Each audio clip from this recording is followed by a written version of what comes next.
Welcome everybody to the New World Order Comics, New World Order of Comics channel. I'm your boy, the immortal Biggie Shaq, and we got some regulars and some new people tonight, dude. We got a special guest, but first of all, we got Big Doc, Hollywood, and Puff Master, Stay Puff, and DS Comics. But before we do that, I'm gonna run the intro and bang a little NWO music for everybody, brother. New World Order week. Big Biggie. Biggie. Biggie.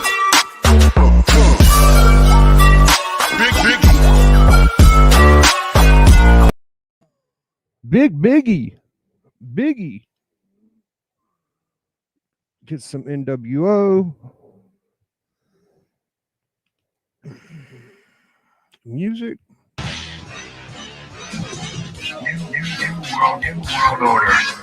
Yeah, brother. Only the biggest, baddest books in the motherfucking world right here, dude. New World Order. That's how we bring it to you, man. Get ready for the extravaganza with the three compadres. Stay Puff, DS, and Doc. Holly motherfucking Wood, brother. Special introduction for my guy. Let's get rid of this and bring in Puff Master. What up, Puff, dude? Good to see you. What is going on, Big? It's been a while, man, since I've been on the Friday night show with you, man. So I just want to show up. You know, I'm gonna be on here very brief, you know, show some books, and then I'm gonna go sleep because I've been up with VV and I ain't even get a good sleep today. So I'm gonna go on and go to sleep and wake up tomorrow. Watch some Black Widow. We appreciate you, Puff, man. Just thanks for being here and holding it down. What up, Big Doc? How you doing, brother? What's up, my man? It's been Glad too to have long, you. baby. Yeah, we're Good about to to see throw you, down. Puff. Good to see you, Biggie. It's going to be a good one. Good stuff. Yep. Going to be a good one. And here's our guest. Special guest came in through the back door. Now, I'd like to say, DS, dude, NWO's always appreciated you, man. And, you know what I'm saying, you're certified, verified collector in my mind. You're a staple of the community. So, super glad to have you on here with my boy Doc and my boy Puff. You know what I'm saying? We get this shit right. Let's bring in DS. If I could do it right, I'd be doing something. Dude, what up? All right, what's up, Biggie? Yes. Yeah, thanks for having me on a Friday night. What's up, Puff and Man Cave? How you guys doing? Good to see you, my man. Yeah, I'm glad All to right. hear that I'm verified and certified and all that because I am always aiming to move up the Biggie Shack year review best collector list. Every book I pick up, I'm like, man, that's got to move me up at least one spot. So Yeah, Dude. I don't know helps, how man. D-Runk beat you. I think the fix was in, but I don't think D-Runk beat you, did he? DS? no, I don't. Well, I don't remember. I think. You was pretty high. You was like 4 or something. Way I Yeah, I remember. think Tavi was ahead of me. Yep. Doc and the And- NYC and Nova 7 maybe, you know. Yeah, I was up there, but Yeah. there's still room to improve. So that's what it's all about. Yeah, my list was very good. Always certified. All right, so shout out to chat. I see Big Lasso. I see Air Spider, NWO represent. Man, my eyes are shot these days. Chaos and Comics. Doc is out there, Unruly. All right, so I think we'll just start off with what Puff's got because he said he's been on YouTube all day. So let's just start off with Puff. Let me make this Puff. make it to where I could get you bigger, Puff. I'm sorry, I'm trying to figure it out. I'm pretty slow. All right, here we go. Move this over here. Bang. Here you go. All right, so since it's been a while since I've been on the Friday night show, I'm going to show off what VV, my partner of Ranging Vigilante, sent me a couple of weeks ago. I have a signed copy of his first and only appearance inside the comic book. Tara with the Black Rose. There's his signature over there, TS. You know, and it's funny, he did an interior signing where he's being attacked by a Halloween creature. I call him Sam Hain because he resembles Sam Hain. And I just want to show it off here. This is what he says. Can somebody call the Ghostbusters? Yeah. Look at that. That is the Varangian himself. Yep. I didn't know when you said he's in there. I was like, who the hell are you talking about? Oh man. Yeah. Look at This that. was Jim Balin art. He drew him in there. So that was pretty awesome. And I don't I think know he anybody also who's in a comic. I think he also said, "Can you AOK me a another life, Steve?" Right? yeah, Steve, Stone Cold Steve. He sent that to him, and he also sent me a couple of Eric Larson Savage Dragons. You know, I'm a big fan of Larson and Savage Dragon. So, Oh yeah, those are real good. So, Yeah, I'm tempted to go back to my brother's house and reclaim all my Savage Dragons that I sent back. Since I've been on the community, there's a lot of things I'm like, maybe I shouldn't have sent that over. You know, one thing about Savage Dragons, like you can find some back issues from like the 1 to 100, but after 100, they are hard to find in back issues. Sort of like the Max was also his early issues easy to find, and the later issues hard to find. Yeah. Well, the Image books, I know the Image books, like the last issue, especially, and all those early Image runs are impossible to find. Yeah. First issue, you can't give them away. Last issue, good luck finding it. Yeah. I know. I found like a pit 20 or something. I am 2 issues away from completing my real Ghostbusters Now comics run. And the last issue is going to be the most difficult one because it's the final issue. And I look on eBay, the cheapest price to get it is $67. Jeez. So I'm like, that's going to be a tough one. Cheapest is what? How much? $67. What? Which book is this? I was having a seizure, an absent seizure. What? The Real Ghostbusters 28, the final issue of the first run of Now Comics. And that's in a 9.8, or is that just any? I mean, what grade is that? It's a raw copy. What? It's a raw copy. It's not even graded. And oh my god! The next price I saw was $162. I'm like, nah, bro, not for a raw. Forget about time travel back to the golden age. Just go back to the late '90s and yeah, highway robbery. Early. BB also surprised me with these 2: Shadow Cabinet issue 0.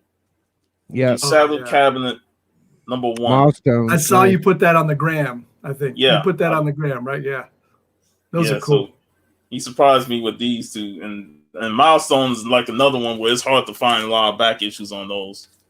Now, where's Varangian been? I haven't seen him in the chat much. Does he have a real job now and can't like stay up all night? Well, I know he did a live unboxing of a Lasso. Magic Lasso sent him an AOK, and then today me and him talked Jurassic Park. He tends to be early afternoon my time, but he used to hang out for our later shows, like these kind of shows, and I haven't seen him in a while in the chat. So yeah, he's a little off time. You know, he does his shit. It's hard. He's in Germany. He's in Austria. So I mean, he's in Austria. That's like 6 hours. Yeah, he's got a good excuse. Yeah. So is that it, Puff? You got some more? I got this nice Chung Lee Street Fighter sci-fi and fantasy special that just released.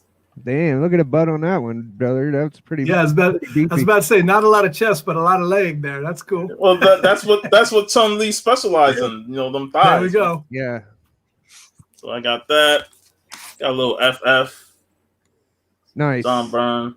I actually got a couple FFs too. I got a Kickstarter from Stranger Comics called Ruining Christmas. And, you know, this is a pretty funny cover here. Oh, I saw that today, too. That is a funny one.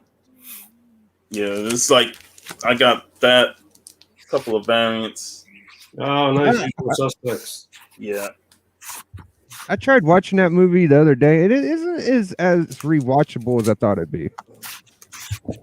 There's certain parts in the movie. Yeah, I probably could have fast forwarded through and watched. And this one is signed by all the creators. Damn. You're gonna have to send that to CBCS for verification. And then we got a couple of prints. Here's a NWA homage. Oh yeah, Yeah, I like that. straight out of pole. Is that what it says? Yeah, straight out of the pole. Nice. That one of the characters. Damn.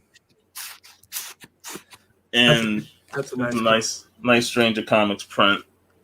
And I also got a pack of cards with it. So Sweet. that was a pretty cool Kickstarter. And to top it off, last Saturday I went down to Cocoa Beach. This is where Rena and Cade, Life of Two YouTubers, came for a book signing. I was the only Florida member that was available to go and meet them. So it was a cool opportunity to hang with those two, to talk about her travels and her hitting up different bookshops. And, you know, she was talking to an audience about her recent book, Life Isle of the Dark. So I was able to pick this up. I didn't get it last year when it was released, but I got the Tales of the Weird and Strange book. Ah, That's cool. well, Yeah, I from was Lawrence, right? interested in that. No, that's from Rena, I think. Arena. Yeah, okay. it's from Comic King, Lawrence. And Oh, it this- is from this- Lawrence. Yeah.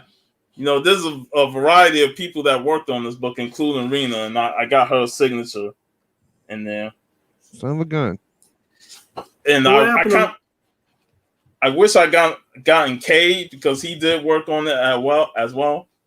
I'm trying to find the page because y'all. Here it is. Here's some of the creators, and you see Metarod there. Mm-hmm. Oh yeah, Sharon. Chris Barkham's on there too. Yeah, I think I saw that on Chris Barkham's Instagram a while back, that he was contributing to that. Was Night Tiger on there? I don't think so. I don't see it. Or is that him on the bottom with the making the muscles? Oh yeah, that is him. Yeah, that is him. Oh, son of a gun. That is him. His name's Mike, There he I is. believe. Yep. I was thinking, man, I should try and like contact these people and send it out and get all signatures from them. Yeah, you could Well, do that. you're not so far from Night Tiger. He's in Georgia. Yeah. And he travels a lot. Lawrence is in Ohio, so Biggie is closer to him. Yeah. I can't believe I missed Lawrence, man. He was down here a couple of months ago, and it was right after we went to OcalaCon.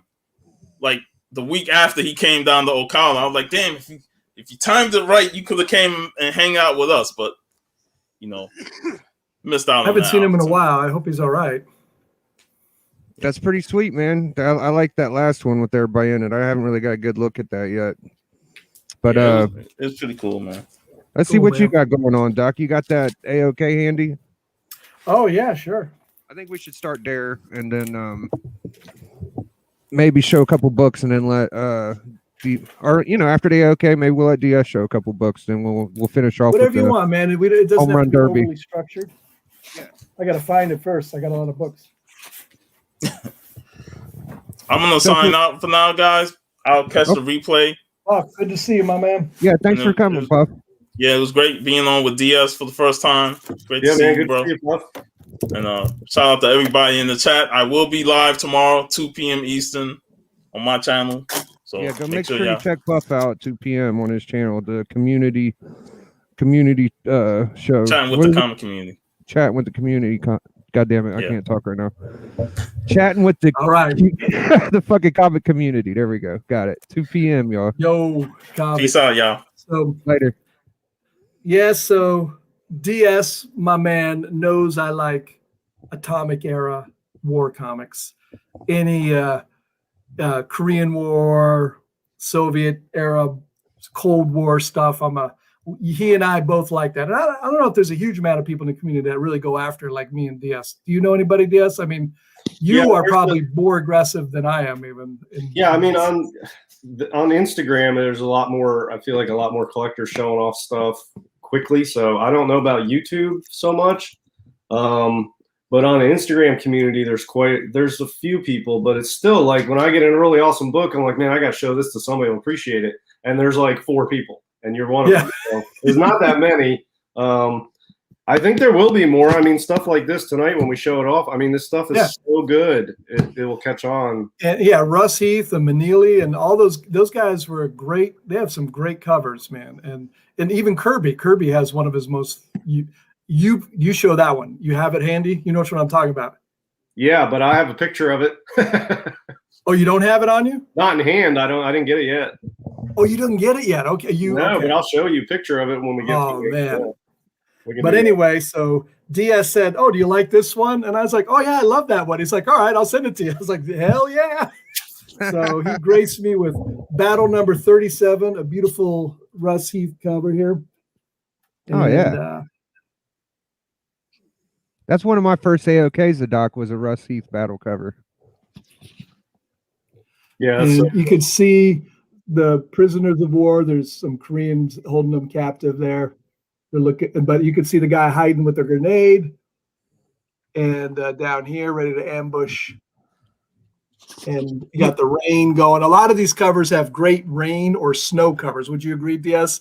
Yeah, some of my favorite rain and snow covers are from this era. Yeah, there's different types, subcategories in this, and one of my favorite is the evocative covers. They're not really action-packed, so to speak, but they give you a real feeling of how sensitive and dangerous. So I super appreciate this, my man. This is super beautiful. Yeah, you're welcome. I need to appreciate that. And I had another copy, and I was like going to sell that one, but I was like, you know what? I think Man Cave like this one anyway. Yeah, appreciate it, and it's definitely going in my Atomic Age collection there. Yeah, and I'll tell you, that's a pretty good looking copy for a 3.5. I thought. I don't know if you think so, but yeah, absolutely. And the evocative covers are great. Like that evocative cover you've shown a few times. I think you even won a Comic Boys category where he has the metal detector in the snow, I believe. Battlefront 26. Yeah, that's one of my favorite of all time. And they just have I have another one which unfortunately I don't have it handy, but where it's raining and there's a dead Koreans and the guy's walking away. It's an aftermath picture, and it's just so well done. If you saw it, you know which one I'm talking about. So, all right, big appreciation there. Show a couple more, then we'll go get some DS. Yeah, well, I got to show the one I got from DS as well. Now, this one is really beautiful, and there's a genre of very few that go for this particular run. People go for, everybody knows I like Hitler covers, I like Atomic Bomb covers. Some people go for all the Joker covers, Wolverine covers, Doctor Doom covers, whatever. There's a category, subcategory that I love, and DS also appreciates, called the flamethrower cover. Yeah. So there's a lot of good, and I have 2 flamethrower comics tonight. And this one is another Russ Heath special, and it's battle number 18. And this is a higher grade one, 6.0. I think DS reluctantly gave this up. I bugged him about it. I'm telling you, I'm almost ready to cry as you're going to show this, because literally as soon as I dropped that off at the post office, I got back out to my car and I was like, shit, I need to go back. I can't do it. I said, what would you like to sell it for? And I think DS thought it was too high a price, and then I was like, done. And I'd already sent him the money, so it's like, that's what I told Mrs. DS. I was like, he wants to buy it. She's like, well, put in a price that he won't, so that's high. And I was like, so I sent you the price, and I told him, like, yeah, he said yes. So anyway, without further ado, it's just a great, really popping with the colors. Battle Escape here. Oh shit! You got the background, 2 guys getting shot with a more conventional projectile weapon, and then this fellow in the foreground. That's your flamethrower you were talking about. Yeah. And he's just going to town. And look at the facial expression, the dent in his helmet. The kind of looks like Red Skull. It's just awesome. I mean, that's just, you can't appreciate it. So a little closer, it looks more like a. Yeah, I'll tell you, I love it's at dusk too. Like the background is almost dark. Yeah, it's so good. You can appreciate it here, but when you see it DS said, when I see it in person, I'll love it a lot more. And I agree. It's just, the colors are great, right? It's a beautiful, beautiful copy. Very, chip, nothing, nothing going on the edges. It's just, it's great. So yes, the flamethrower collar is really popping hard on that cover too. That's what I like. And you can see those guys up there. That's good shit. Yeah, man, that one's rare too. There's not. I've seen maybe one other one that was like a lower grade, like 3 or 4.0. Yeah. And that one, and that's it. Yeah, that's so. I appreciate your willing to give that up. And as I said, if I ever get tired of it, I will send you an offer. Yeah, you know what? If you ever do get tired of it, I definitely want that back because I tried to sell it last year and I pulled it down and I was like, whew, good thing nobody bought that because I actually like it. So I put it back in my PC box. And I'm not as picky as you, DS. So if I ever see a lower grade one, I might pick it up and then send it back to you. I can do that kind of thing too. I've done that before, you know. So all good as long as I know it's in a good place. I enjoyed it for a while, and you know, it's an awesome book. I saved a picture of it I can look at, but yeah, it's an awesome book. All right. Well, did you have one more, Doc, before we went to DS? Dude, I have 30 Yeah, I know. slabs, but you know, we're gonna play home run DS derby with Doc later. We're gonna bring DS in now. and you made some requests too. I did. So I have those. I definitely want to see that big DC book and you know, one of them 68 bangers, but we'll get there. Maybe a little earlier than that, but that's a different topic.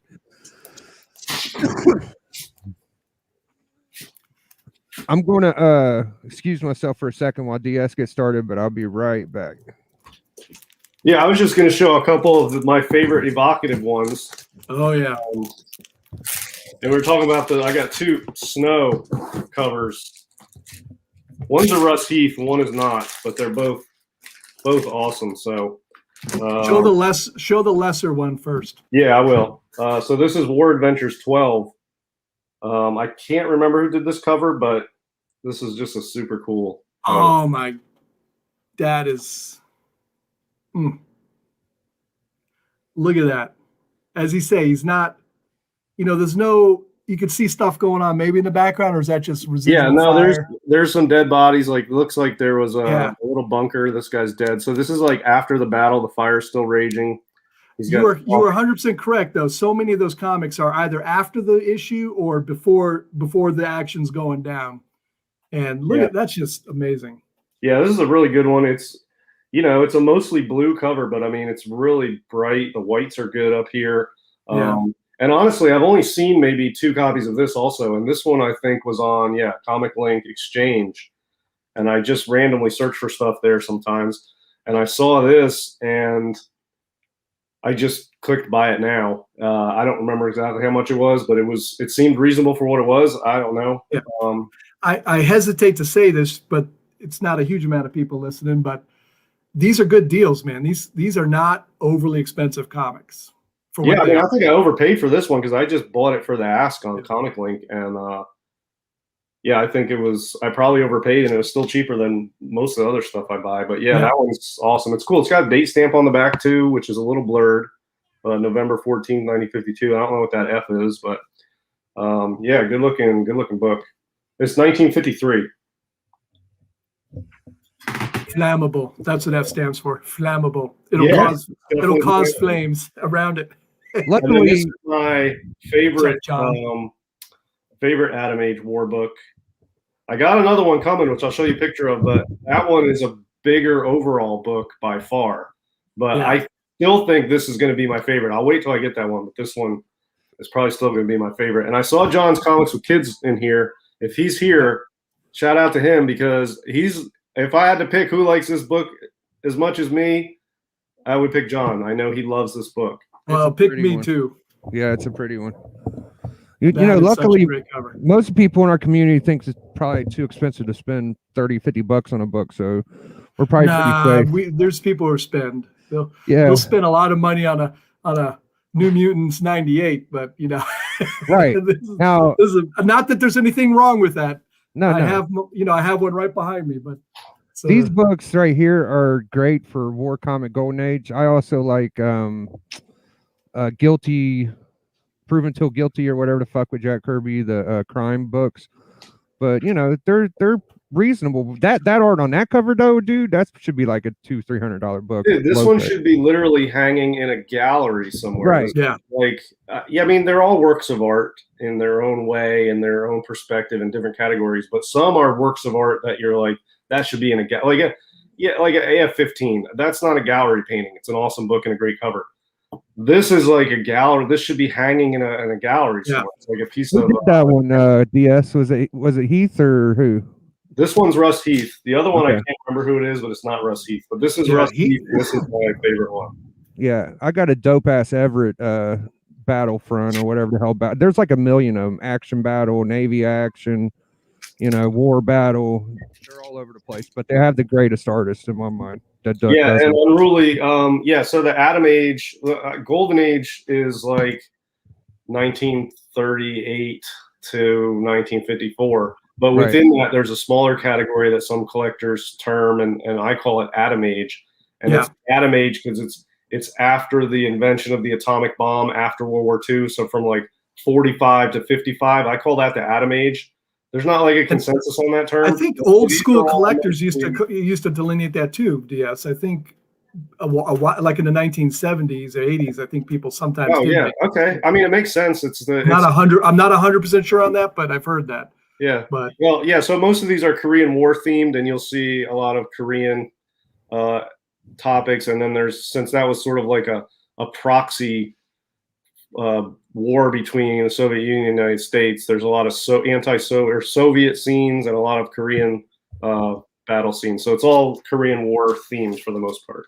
yeah, I think people at the time were probably through with World War II. They didn't want to hear any more about it. They were done with it. So any war stuff after that is pretty much Korean War for the next 10 years. you've seen this one, DS. I got this one. I don't have it yet, but it's a Sid Shores cover. It's a snow cover. Oh, hold on, Doug. Oh, I had a copy of that. It was a low grade raw. It's Battle Action This is 11, I think. This is a 7.0 I just picked up. Oh, you got okay. Did I battle you for it? No, because I forgot about it, and I was like, "Shit, I forgot." That was when they had I remember it. You saw it on the Heritage. Yeah, I was definitely going to bid on that, but I forgot about it. So yeah, good job, man. The other one I wanted to get, but I fell asleep, was this one. I didn't get it. This Avok Navy action cover. Yeah, let me show Just you. Maybe I got something for you here. So realistic. These guys coming off the boat. There you go. And Now we can see it better. It's just a great cover, and I'm annoyed This one? that Yes. Oh my God, you got that. I love that. That's a great book. 6.5. Oh man. Yeah, 6.5 off white. That almost looks like an Everett. Who did that one, DS? Russ Heath. Oh yeah. Oh, Heath did that one he's too. the heavy hitter for the straight up battle of the atomic age, in my opinion. It's just Yeah, You know, he's a really good. specialized. He does a lot of gray tone. He's almost the master of gray tone, I would say. So I don't know good. anybody that does it better than Russ Heath, and So I don't even good. know anybody who does it. I know, and you've got like this sky in the background. The colors are just so unique. Again, it's at dusk. He does a lot of those at dusk. It really adds a interesting feel to it. Such a beautiful piece of art. Yeah, this is a tough one too. I've seen a couple, but yeah, 6.5. I'm pretty lucky to have that. Yeah, I put a pretty strong bid in, but I wasn't there to defend it. I fell asleep, and I don't know if I would have gotten it, but it was. What did it go for? Do you know? Shoot, I can tell you in just a second. I just closed it, but I'll tell you in just a second. Because these books are kind of tough to value. Like if somebody's like, "I'll buy that off you," how much? And I was selling, I wouldn't even know how to price it. Really, I would probably just. That's the thing that's the thing that bugs me about AF-15 being so expensive. People were just ready to sell and buy that book more. $660. Oh wow, okay, that's solid. Yeah. Yeah, 4.5 grade. Yeah, well, I got 6.5, so that's significantly better. I think I put 550 on it, and so two people were going for it still. That seems like a high. It's definitely worth it, no doubt. But that seems like higher than I expected it to go. I thought it would be a big 400. So once again, you made a sound investment, DS. You're good that way. Yeah, except you don't know what I paid for that, but I'll take it. we'll say that anyway. But,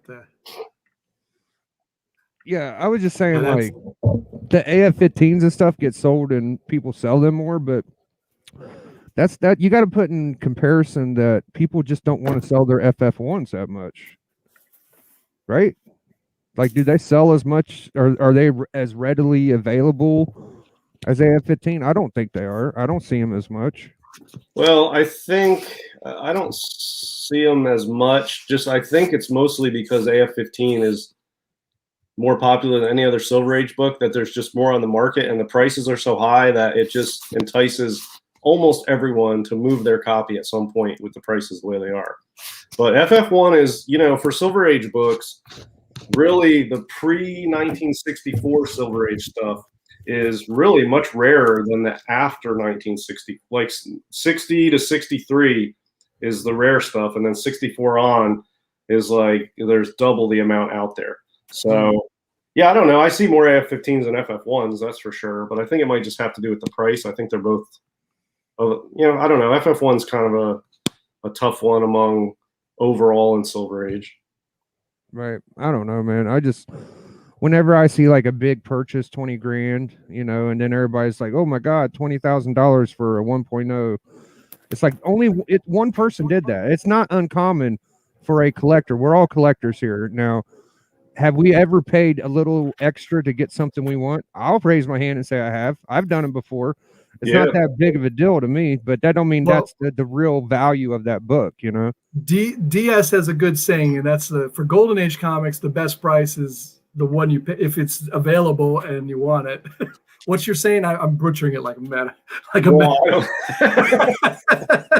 was poorly executed. You can for the rare Golden Age stuff, you can only overpay for it until the next sale comes up. Yeah. But the other one is the time to buy it is when you see it.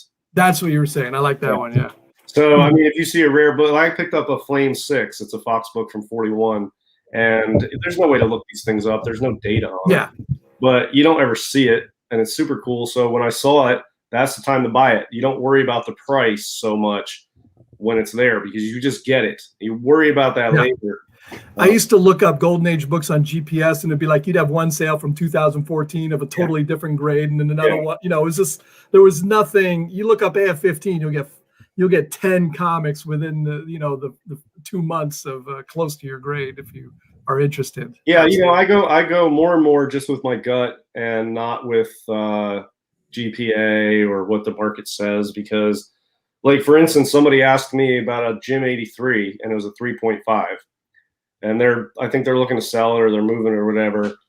And he's like, well, how much would you pay me for it? And I was like, well, I'll give you $8,000 for it, which is like way under what it's going. It's going for like 14 or 15 grand. But to me, it's not worth 15 grand for a Jim 83 and a 3.5. I would do like 8. But that just means I won't get one. I'm not going to overpay that much on it from what I think it's valued. Now, I know on the market, people will look up GPA and the last one for 14, they'll pay 14. That's fine. Then the next GPA will be 14 too. But to me, it's just not worth that, so I just won't buy one. Yeah. And it may correct at some point or not, but there's so many things out there. There's no need to get wed to, I need that one comic. That just will get you all bent out of shape. DS, have you ever seen this one? I got this one because I don't know if Magic Lasso is still in the audience, but he was doing his usual show that Foo does. And they were just going over stuff. And Tony Fett was talking about this run, and I'd forgotten about this run. So, and I went and searched it out and pulled it out of I actually had it, but it's a Kubert cover. It's pretty. Oh, yeah, Ragman. From 1976 here, Kubert. Yeah. You like Kubert, Biggie, so. Oh, you know it. Tell me that's not a crazy sort of cool cover, actually. That's one of his best number ones of a run, I would say. Yeah. Kubert's. I'll pull out a Kubert number 1 too. Yeah, this is he has some interesting 1970 stuff.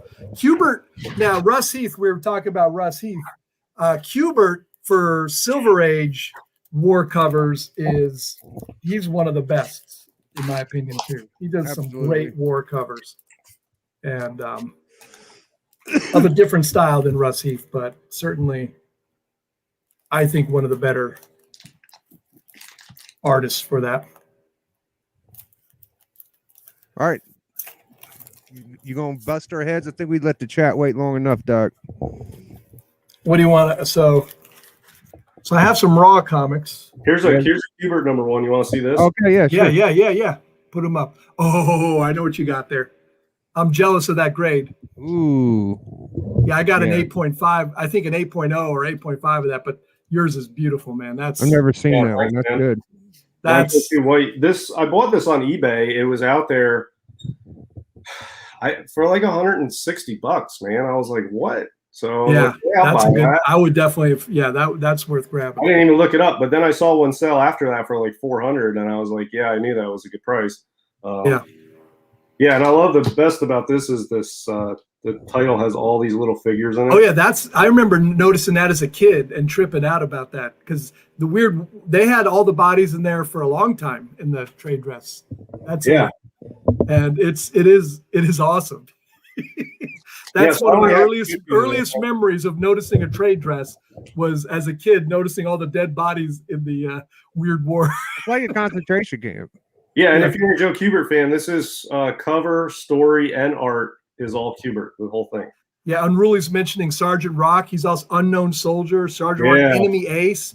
I got some, Biggie, you have that Enemy Ace covered. Do you have that on you, man? That's one of my favorite Kubert covers. I could look for it. I got some beautiful Kubert shit. It's a Star Spangled. I think it's Star Spangled War Stories. I forget which number, but it's a great cover. I'll go look for it. Well, Discovery still in the chat. I should probably show him changing gears just a little bit here. I managed to pick up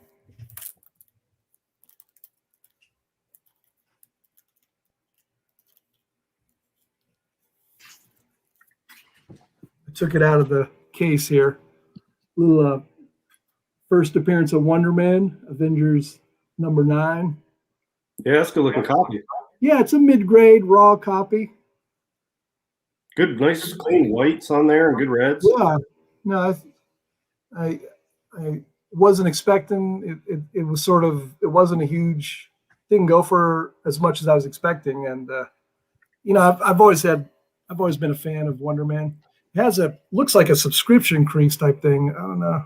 I'm not gonna send it to do anything, but yeah. So managed to get that back. I was planning on getting a much higher grade than I sent to Disco, but then the price went crazy. So I noticed that book is sort of picked up some little bit. Yeah. So I decided I'll just get something that's reasonable. I put this on the Instagram a little bit ago. Oh yeah, that's real Let me good. take it out of the bag too. This is a pretty beat copy, but it's Action Comics 40. It's actually the first appearance of Star Spangled Kid and Stripes in a small little, just a 2-page sort of premiere sort of introduction. Not really a story, but it is an early World War II cover, which is really the reason I got it. And it's a bit beat up. It has definitely some. It has quite a spine roll. So if I send it to be graded, it might have to come back in one of those big magazine. Yeah, well, slabs, which annoyed me. I would send it to Kenny Sanderson. He fixed the spine roll on my Terrific 5, which was in far worse shape than that. Oh, really? Yeah, and it was not. I'm with him on Instagram. I have Sanderson Studios. Yeah, and then for him, he does. I mean, you see his stuff. He does full conservation projects. Oh so yeah, fixing a spine roll is like a smaller project for him. And I sent him my Terrific 5, which was rough. It had tears. It was rough. I was really worried about it. But he fixed a spine roll on that. Oh wow! And that was not in nearly as good a condition as that Action. All right, I might do that. Yeah, I would definitely do that. And you know what? Fill out the submission form and send it to him with the book, and he'll just send it right to CGC, and then you'll get it back. Gotcha. I got what I would call a pretty ugly Atomic Age cover. But I just thought it was funny, and You know, I don't know, it's not what I'd go for necessarily. Yeah, Combat Casey. Yeah. It's just is it Combat Casey? I think it's Well, just. I don't know, but you know, Combat and Combat Casey, they have the little bit of humor to it. Yeah, Yeah, but so, just the fact it's you know. I mean, where's Biggie? That's an NWO move right there. I think I showed it to him because Biggie just got ASM 20, which I did. basically Oh has yeah, Scorpion lifting Spider-Man in the same way. So I showed it to him. I was like, here we go. We got it's an that Ditko ASM Amazing Spider-Man 20 is actually an homage to this comic. Yeah. yeah, nice. I actually was going to just watch you guys, but Doc asked for a couple bangers, so I'll show a few for a second. Yeah, go ahead, man. All right. So I'll end with my favorite Kubert cover, but I love Kubert very much. So here's Kubert right here. Oh man. Just some cool shit. He's the milkman, crazy soldier guy, I guess. I don't know. Now the Russ Heath comics there's no words really. There's a little bit maybe. It's more action, whereas Kubert covers tend to have a little more word bubble dialogue, but they're still great. Look at that. This annual too, right? Okay. Shout outs to Newbie Comics. He showed Roblox or some shit with a toy coming up for the new Spider-Man movie, and they're suggesting that Doctor Strange meets up with Spider-Man in the movie. And this is the first time Doctor Strange and Spider-Man met up was Amazing Annual 2. So I just thought that was kind of interesting. And it was also first appearance of Xandu in this book. So just a little warning, Nice. little heads up for guys out there if they're interested.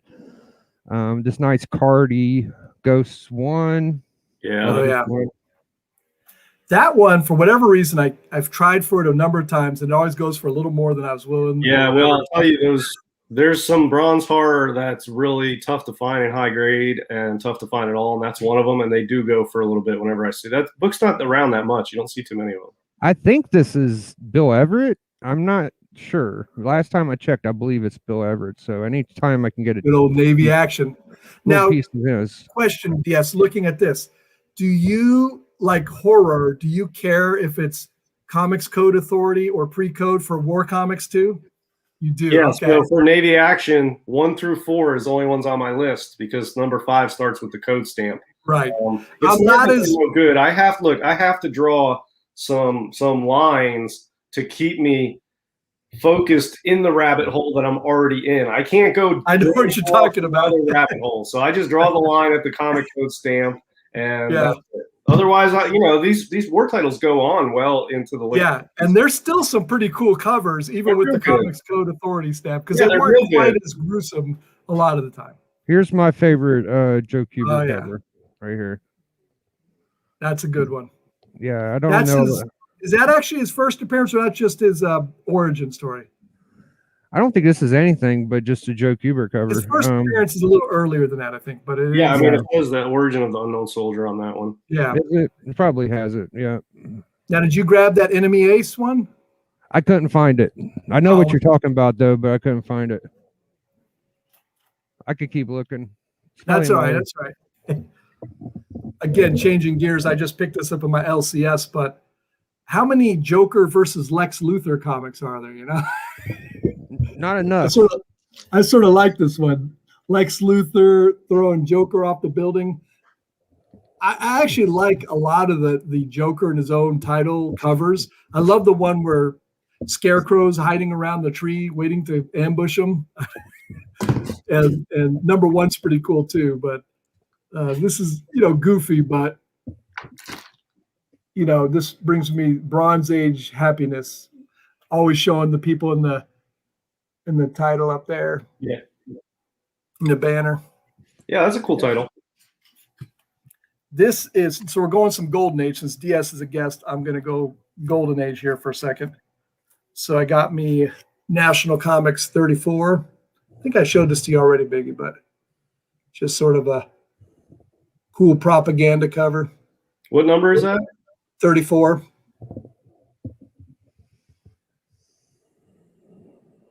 Flying a plane. And I'm trying to finish a Spy Smasher run, so I actually got a few of these. You got the Capitol building here, Spy Smasher with an eagle. Oh, Spy Smasher's good stuff. Yeah. This is number 4. So I just love, I like almost all the covers for Spy Smasher. That's why I said, and it's only 11 comics. So here's number 8. Wax the Japs. Here's one for the Wake Island Boys. So referencing an actual Pacific battle. And lastly, of the Spy Smasher, number, which one is it? 6. Oh, U-boat cover. Yeah. Real nice. I don't think I've ever seen that one before. I like that a lot. Yeah. That's the boom is a little cheesy there, but yeah, but I mean, hey, it's you didn't really need that. And you got a couple of the warships in the background too. Yeah. You got an interesting perspective. You got that huge warship and then a little destroyer and then it looks like the U-boat was about to, that's probably like 1941 or 42. Yeah. I would bet, because the theme on the cover looks like that's a merchant vessel in the back, and the U-boat was about to sink it, probably in the North Atlantic. And or it could have been right off the coast of the U.S. More boats got sunk by U-boats off the coast. Those merchant marines. That was the most dangerous job in World War II in the early days for an American. Yeah. And the last one, DS, is a pretty tough one to get. All-Star Comics number 11. There's not too many war covers with All-Star Comics, but this one, it's a nice grade, probably a 7.0. And you have Hawkman actually taking out some soldiers here. So he's got a mace. Yeah. So it's a pretty rare. There's probably 6 All-Star Comic or 7 All-Star Comic war covers. For the most part, All-Star Comic was sort of like Comic Cavalcade. It had more lighthearted themes. Early on, they had a few war comics, but it was usually just propaganda. DC was much more propaganda, like buy war bonds, support the troops. And every once in a while, you got one like this, where you actually had some. And it's an early Wonder Woman cover, too. It's actually, number 11 is maybe the first time she's in the cover, or 10. It might be 10. I think it's 11 is her first appearance on the All-Star Comic cover. Yeah, good stuff, man.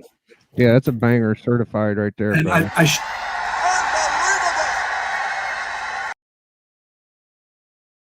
back to this, I would be willing to bet this is one of the first flamethrower covers. I can't say for sure, but it's from 1942, and it's Superman Action Comics number.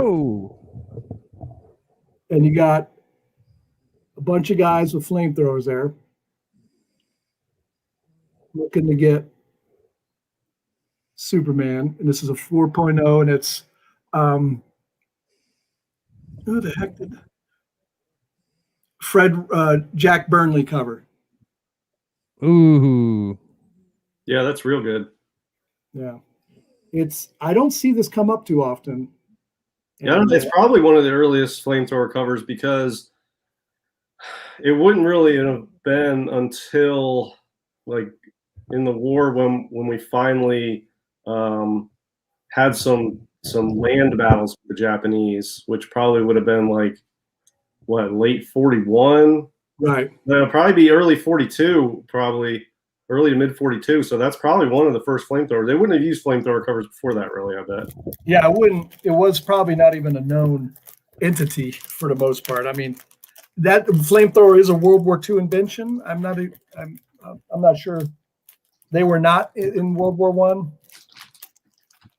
I don't know. I'm not sure, but I know it became infamous during World War II. And, since they bombed Pearl Harbor at the end of 41, we were way behind them in the war, well into early 43. And then we sort of took over. So it had to be in 42 at some point when the flamethrower became sort of an icon of war. And that's got to be one of the earliest covers. Yeah, that's what I figure. I don't know for a fact. And this next one, I got them together.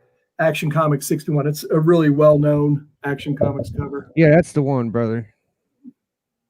That's a big book. Now, a good question. Here's I haven't figured this out. They call it a historic atomic radiation cover. I don't think it is, because it looks like an oil rig in the background. Looks like he's capping an oil flame. It's 1943. We knew about atomic energy, but we really didn't know, as you know, did the public know, and did comic artists know that much to be writing an atomic energy cover? I'd love to know if anybody's actually broken open this comic and read it to see if there's any reference to atomic. Then I could be wrong. It's possible, because I looked it up and people did know it was more publicized in the USA than other countries, atomic energy. But it does. Look at that. That's an oil rig. That's an oil. I think you're spot on. I think it looks like he's capping an oil flame something. I don't know, but it may be atomic energy. If I know there's a way to read old comics online, and I've just never really done that, but maybe I could just check that out that way. So what do you say, DS? Well, I think he's capping an oil pipeline too, or oil well too. Yeah. And look at that. That is an oil. That is a classic oil rigging in the back. Yeah, but I mean, if it was a nuclear in any way, where would all the fire come from? It wouldn't be fire everywhere. And it's 1943. That's early to be on the ball for nuclear stuff in the comic. Yeah, I agree. I think CGC is a little wishfully thinking there. Someone said it and they just sort of took it as faith, and I don't know. But it's a cool cover anyway. I like it. Yeah, it is nice. There is shittier atomic covers that people say are atomic covers than that. So I definitely think it's an atomic cover. Well, I got some Golden Age if y'all want to see some. Yeah, absolutely. Let me put some of this away. This is the DS Doc Show. I'm just here to. All right, so these are more recent pickups, but I posted them all on my Instagram, so I know a lot of people in the chat probably seen these before. But I pulled this one because Doc, you showed your National Comics, so this is National Comics number 5. This is an early one. It's a Lou Fine cover. Oh yeah, that's a great. It's a skull cover, bondage cover, weird cultist cover, impenetrable Star Spangled Hat cover. Yeah, right. And I can never tell if this guy's wearing a mask or that's his head or if that's in front of him. It's such a weird position for that. Yeah, that is. I never even thought about that. But he has a skull on his sleeves too, so maybe that's his head. I don't know, but this is a Lou Fine cover. This is also the first appearance of Quicksilver. Oh, nice. Yeah. And yeah, thanks. So this is I bought this one. I bought this on Mother's Day. That was on Sunday, obviously, and it was on Heritage Auction that night. And I feel like this went cheap because a lot of people weren't watching that auction. So I was able to pick that up for what I felt was a really good price. It came up for live bidding, and I clicked bid, and that was it. It never got any more bids. So the only bid I put in. What's up, Kavi, Kenny, Comic Head 84, Carlito Classics? Got some people. This is a recent pickup, and I think a lot of people have already seen it, but I'll show it again for those who haven't. Wiz 18. Oh my god, dude! And this one, these guys have the gas masks on. You can see these the bullets bouncing off him. Now, is that a war cover? Or do those look like war, or is it more just criminals on a train cover? I'm not sure. You know, I never read it, but it says Spy Smasher battles Captain Marvel. Huh. It seems to be war related, and then it's June of 41, so there was still a mix of what was going on at that point. Yeah. You had These guys started having war covers, and you still had the fighting the mafia or just regular gangster types. It reminds me of the famous, Superman with the 13 Action Comics 13 or Superman number 3. And this one might be a better cover than that, actually. Yeah, you know what I call Action 13, the poor man's Wiz 18. I think you're right, DS. That is actually technically a nicer cover, but yeah. Yeah, if anybody has an Action 13 they want to trade for a better cover. call it Mike. Mike will Yeah. I'm just saying, man, it is a better cover. Speaking of what I was talking about, the time to buy a rare book is when you see it. Oh yeah, you were mentioning that.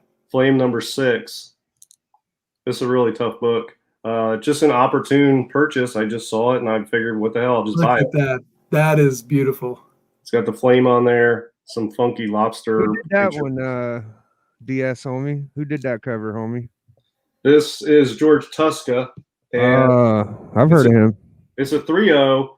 It's 1941. There's only 3 higher graded than this, which is kind of crazy, but in Golden Age sometimes that happens. But so this is one of the highest graded copies of, I think, 15 on the census or something. This is one of the highest graded copies. It's kind of crazy for a 3.0. Yeah. And then I have one that's not Golden Age, but this just arrived yesterday, I think. Yesterday or the day before, can't remember. Totally switching gears here, and then we'll go back to somebody else. But this is a 1981 book, and it's an underground book. So if you got kids watching, you might want to cover their eyes. But this is Cocaine Comics 3. Oh man, I thought that was a lot older when I first saw it. I've never seen that. Holy crap! You haven't seen it? Tootskis. And this is Gone Kicker approved. Oh my god, that is. That's almost as good. I have the Leather Nun #1. Yeah, nice. So this, I saw one of these once, and I was like, man, if I ever see that again, I'm buying it. And it came up in Comic Link. And there's only 4 on the census. I think other 3 are higher than this, but what do I care? It's a cool book. I'm not worried about. You're not going to get a massive return on investment for that. Oh, look at that. This is the back cover. That almost looks Crumb like that one. Yeah, I thought so too. The front's Robert Williams. If anybody's into underground stuff, you'll know Robert Williams. And this guy's all tweaked out. He's looking out the window.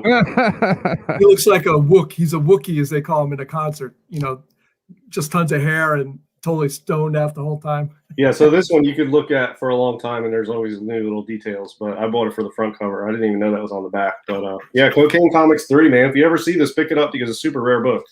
I love it. Yeah.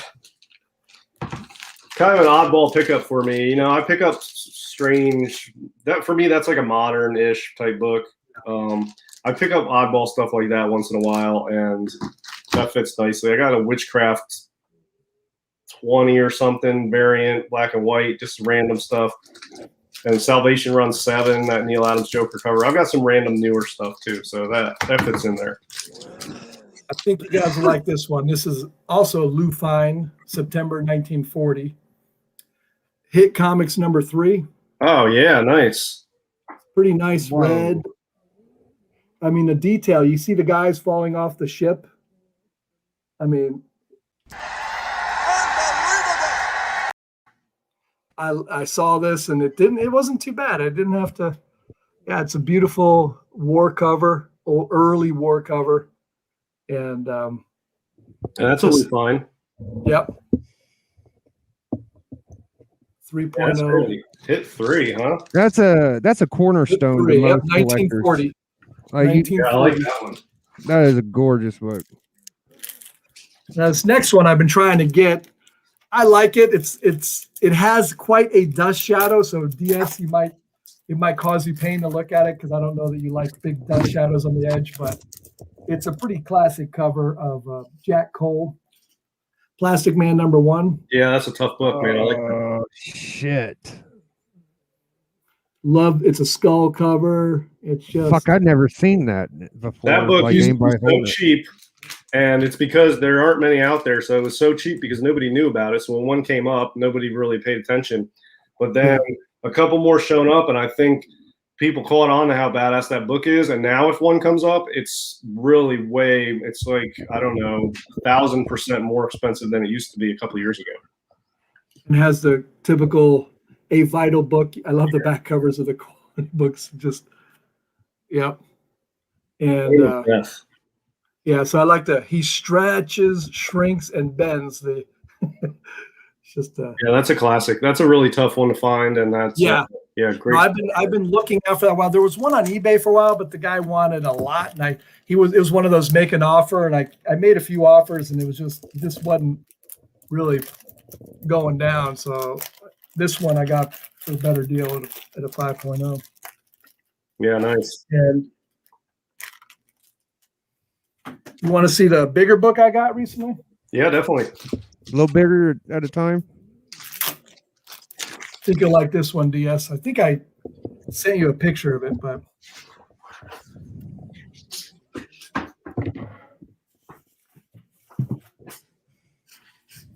so this is a restored, but it's a weird restored. It's basically someone married the coupon. The coupon was taken out and someone married a coupon back in. Wow, okay. So that's the only restoration. It didn't affect the art. It wasn't in there. And the centerfold was reattached with tape. So it's not heavily restored.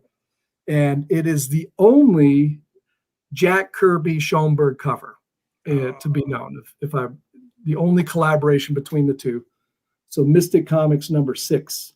Yeah, man, that's awesome. First Destroyer, which is the first hero created by Stan Lee. Damn. And never again would the Nazi whip crack so long as the mighty destroyer lived. And, this Nazi is about to whip this guy, and it's a great cover. Yeah, and that one looks like it has really good registration. A lot of times with early Mystics, the registration is off, and that one looks rock solid. That's right. I saw it was restored, but I agree with you, DS. The registration can be off a lot of times on the titles, and it presents real nice, and it's a tough, it's a pretty iconic book. I mean, Jack Kirby and Schoenberg working on the same cover is pretty crazy. Yeah, and for Stan Lee's first hero ever created, that's pretty crazy. It's just, yeah. For people who don't know, that's a pretty big Golden Age grail. It is. That's a big book. You guys nailed it. I don't have to say nothing. And to make a bonus of it, DS, I don't know if you know this about this book, but the back cover is spectacular too, because it has Young Allies, an ad for Young Allies. And in this ad, you have Bucky punching Red Skull, Tojo, Mussolini, Hitler, and Stalin. So this is when this ad was made when the non-aggression pact was still going. And so Russia was not our buddy at that point. And it's a cool ad. I mean, the actual Young Allies one is totally different. It only has Hitler and Red Skull on the front. It's still the situation in the world changed between that ad and the printing. They changed the cover and put it out with a whole different cover. So that cover doesn't actually exist anywhere except on there. Yeah. So this is the ad for that with a totally different cover. It's just to me, this is one of the I've been looking for a while, and it's just a great. I mean, okay, let's put in a comparison here for a second. All right, so that book and an AF-15. That book right there at a higher grade is quadruple AF-15, right? No. AF-15 is so it's just like see that's crazy to me. Like a 9.4 of that's got to be worth more than a AF-15 in my mind, but maybe it ain't. But if you put a 9.4 of that versus 9.4 AF-15, it's going to be I don't know. They're both going to be very expensive. I'll put it this way. Yeah, I have some decent sized books. I don't have anything massive, but a 2.0 of that book of that Mystic is pushing it for me. That would be one of the biggest books I ever bought. And if it's above 2.0, forget it. It's way outside my price range. But yeah, AF-15 just has so much more demand and so much more widespread appeal. But among Golden Age books, that one comes up. There's rabid competition for it because it's a big book and it's not cheap. A 2025 of that would be I wouldn't even waste my time planning to hit it on auction because I know it's going to go way higher than I can afford to pay for a book. So yeah, it's a legit thing. I was happy that it was a married coupon because to me that doesn't bother me too much. Yeah, it's like a coupon. Who cares? It almost seems like it shouldn't even be restored. It should just be like either a green label or just a blue label with a note. Honestly, maybe like he's reattached with tape.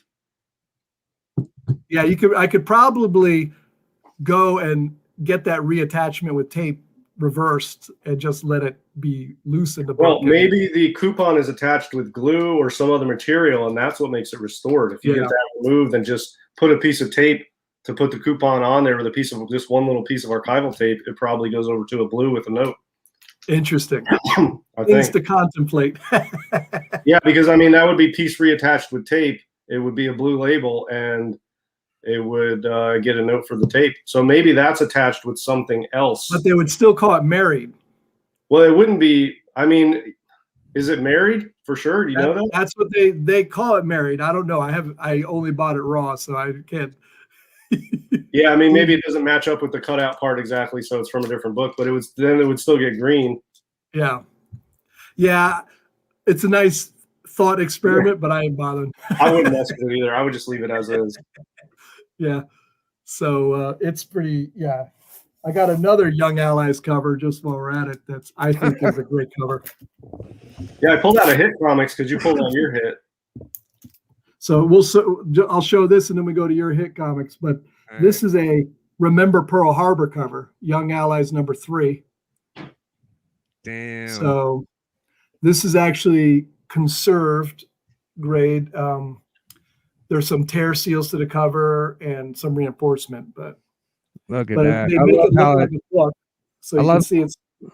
I love the bookend on the spine. That looks cool as fuck. Yeah. And this comic doesn't come up too often. I will say it is a pretty tough to get comic. A lot of the Remember Pearl Harbor comics that came out are pretty sought after. So, Wow. But good Schoenberg action.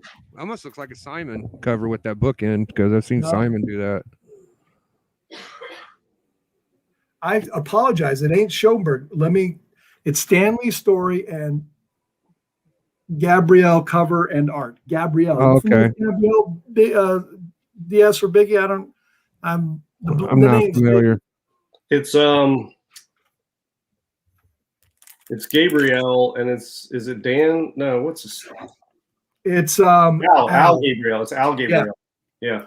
He did a fair amount of work on Timely, so I mean you'll see his name out there. Yeah, the names for some reason is dropping on me, but it didn't matter. I wasn't buying it because it's Schoenberg.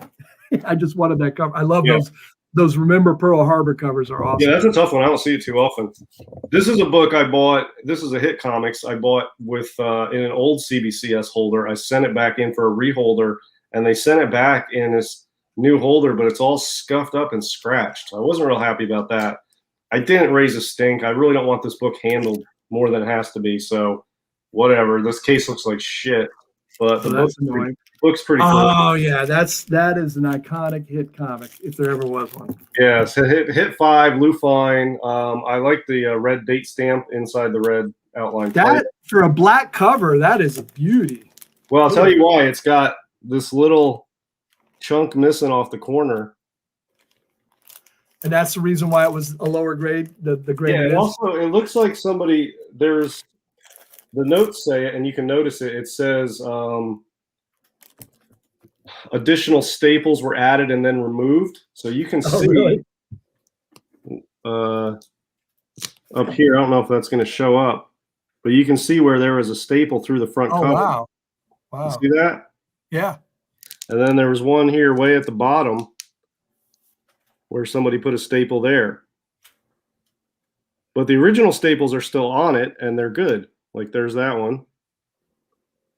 And this one, which you're not going to be able to see. But so the original staples are still good. So I don't know why somebody might have stapled something to it at some point. I don't know, but the staple holes go all the way through. Who knows, man? Kids did. I'm embarrassed to tell this story, DS, but I bought a raw Amazing Spider-Man Annual #1 in the late 70s when I was a kid, and I was just reading it and whatever, and the whole cover came apart. So I took a staple and stapled it back together. A square bound book. Yeah, I mean, who knows? It's probably something like this, but yeah, I mean, so other than that, for a black cover to really be pretty much unmarred, to get a 4.5, because there's not really, I mean, there's some wear on the spine, but there's not like any massive creases or spine ticks or anything. So those two issues, which are minor to me for a book like this, makes it a 4.5 and a beautiful looking 4.5. I mean, it's such a good cover. So yeah, I'm pretty happy with that. And this one was on an eBay auction, so it wasn't some big secret. and I bid on it, and my max was way higher than what I got it for. Like I put my max in, and it came in well under that. So I don't know if people didn't see It's it or always what. nice when that happens. Yeah, I was pretty happy.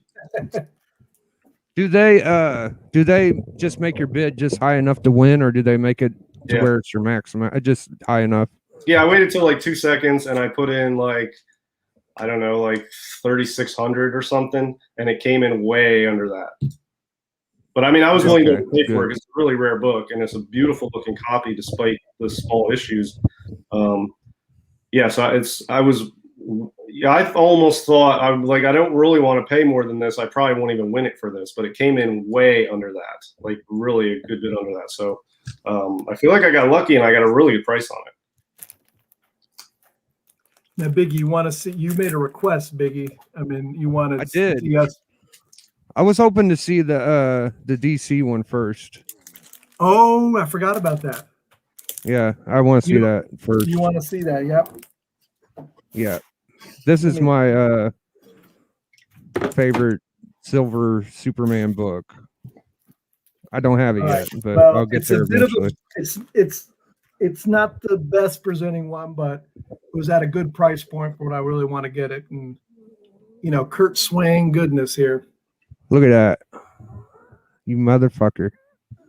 Oh my God! Brainiac. You got a big crease there, and the spine is definitely rough. But that's just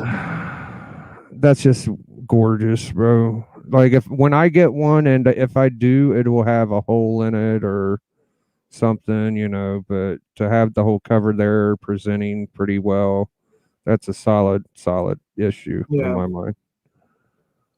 No, I'm a fan of Swain. I mean, it's a whole different sort of genre. The Silver Age Superman DC is like a whole separate thing from the Golden Age and more modern. It's its own thing. I like it. It's definitely a little more corny, a little more, I think that people don't give Swan enough credit. I mean, whenever DC was kicking Marvel's butt and Superman was the biggest shit on the planet, DC executives decided that Kirby's art wasn't good enough, and that Kurt Swan was the go-to guy for Superman. So I have all the credit and I have all the respect from the world for Swan. I like Kurt Swan. I'll tell you a story. When I first got back into comics like 6 years ago, I picked up some, I don't know, random ass adventure comics from the Silver Age. And I was reading them, and I was really blown away by the art inside. And I was like, man, this is really good stuff. And it was Kurt Swan. And I was like, man, I got to keep an eye out for this guy. I didn't really know anything about silver or gold back then, but I agree with you, Biggie. Kurt Swan is really a phenomenal artist.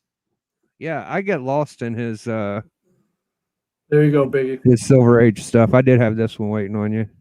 The one I love is the look on Wonder Girl's face here. Look at her. Yeah, she's really doughy-eyed. It is the first Wonder Girl, though. It is the first. She visited. Looks like she just got back from visiting Cocaine Comics 3. This is an old label 8.0, so it's a pretty. The first Teen Titans cover ain't got shit on that cover, dude. Infantino destroyed. This is really the first team. The first Teen Titans, Raven Bolt 54. It's like they were all together and they're calling them the Teen Titans, but I don't know. That big purple monster, that people know that cover from the first month they start collecting. That shit pops up. It's so nostalgic. It's just a very memorable cover. Now, do you want me to show you some of those requests that you had, Biggie? Yeah. I think it's time. I'm going to show all 6 of them. Is that okay? Yeah, no, you're good. Yeah, then I've got 7 that were requested by Biggie for mine. So yep. So it's the grand finale, chat. If y'all stuck in with me. So we got number 6. Wow. Ditko cover. Hulk number 6. Holy moly.